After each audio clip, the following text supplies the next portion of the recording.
अस्सलाम वालेकुम रहमतुल्लाहि वबरकातुहू। वालेकुम अस्सलाम वरहमतुल्लाहि शादियों वबरकातुहू। शादियों में पर्दा रहता है, लेकिन औरतें मर्दों के सेक्शन में और मर्दे औरतों के मजलिस में कोई ना कोई काम से आते हैं। कोई खाना परोसने के लिए और कोई बच्चों को लेने के लिए जी और कोई रिश्तेदार से मिलने के लिए, ऐसा आना जाना करते हैं।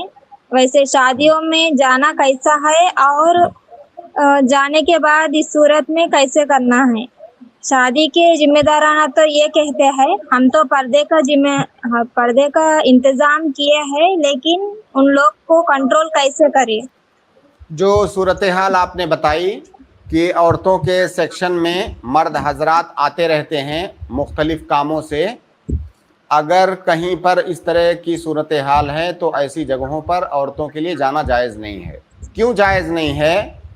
क्योंकि औरत के लिए सिर्फ पर्दा वाजिब नहीं है, पर्दा तो वाजिब ही है, पर्दे के साथ साथ इख्तिलात से बचना भी वाजिब है। इख्तिलात एक अलग मसला है, पर्दा एक अलग मसला है। तो जैसे पर्दा करना वाजिब है, वैसे इख्तिलात से बचना वाजिब है कि मर्द और औरत एक ही जगह पर इस तरह से रहें, मुख्तलित रहें आपस में, ये भी जायज़ नहीं है। तो आपने जो बताया कि मर्द हजरात औरतों के सेक्शन में आते रहते हैं, पहली बात तो ऐसी जगह पर पर्दे का एहतमाम कर पाना भी बहुत मुश्किल है। भाई औरतों का सेक्शन है, वहां पर औरतें पता नहीं किस तरीके से हैं मौजूद, अचानक कोई मर्द आ गया तो पर्दा करना भी ऐसी जगह पर बहुत मुश्किल है। और अगर औरतें पर्दा किए हुए हैं, चेहरा वगैरह ढके हैं, फिर भी इख्तिलात तो हो ही रहा है, तो ऐसी जगह पर जाना ये दुरुस्त नहीं है औरतों के लिए। बाकी जिनके यहाँ शादी है या जो जिम्मेदार हैं, उनका ये कहना कि भाई हमने तो पर्दे का इंतजाम किया है लेकिन कंट्रोल नहीं कर पा रहे हैं, ये कोई उज़्र नहीं है। अगर आप सही से हकीकत में इंतजाम करेंगे तो कंट्रोल कैसे नहीं होगा? हमने ऐसी बहुत सारी शादियां देखी है जहां कंट्रोल होता है। आप सख्ती के साथ अगर मना करेंगे कि यहां से आगे मर्द हजरात नहीं जा सकते, तो कौन जाएगा? आपने दरवाजा खोल रखा है इसलिए लोग आ जा रहे हैं, आप उसका इंतजाम करें, वो आपकी जिम्मेदारी है।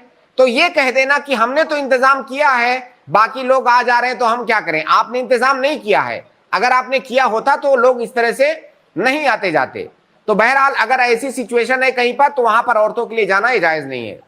जी, गेट पर बिठा देना उनको, आसान तरीका बता दीजिए, बोलना भाई गेट पर बिठा दो, जैसे वेटर रखते हो शादियों में करते हो ना, अलग जेंट्स के लिए वेटर, लेडीज के लिए अलग वेटर, तो ऐसे ही गेट पर दो लोगों को बिठा दें, ये एक औरत को बिठा दें वहां पर, या एक जेंट्स को बिठा दे कि भाई वो अंदर जाने ना दे किसी, इस तरह कोई इंतजाम। शेख, असल मसला जो है ना इंटेंशन का है जी, और शरीयत के अहकाम को संजीदगी से लेने का मसला है।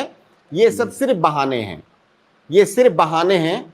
मैं आपको मिसाल बताऊं, वहाँ सऊदी अरब का, वहाँ अल्हम्दुलिल्लाह पर्दे का जो एहतमाम है वो मिसाली है। वहाँ पर हमने देखा है शादियों में बाकायदा जो शादी हाल होता है उसके दो गेट होते हैं अलग अलग, औरतों का अलग होता है, और मतलब वो गेट भी इस तरह से होता है कि बिल्कुल बैक साइड पे, मतलब गेट के अंदर दाखिल होते हुए भी आपको पता भी नहीं चलेगा कि औरतें, क्या यहाँ पर औरतें भी आई हुई हैं। गेट उनका इस तरह से होता है क्योंकि उनको उस मामले की संगीनी का इल्म है।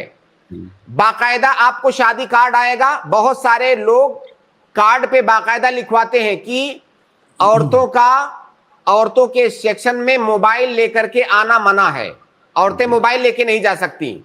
ऐसे बहुत सारे लोग ऐसा करते हैं। अब आपने ये सारा एहतमाम कर रखा है तो उसके बाद फिर ये मुमकिन नहीं है। आप जो है दरवाजा खोल के रखेंगे, लोग आए जाएंगे, कहेंगे हमारे कंट्रोल में नहीं है। भाई आपके यहाँ शादी है, आप जिम्मेदार है, कैसे नहीं कंट्रोल में है? जी बहन, जज़ाकल्लाह खैरन कसीरा।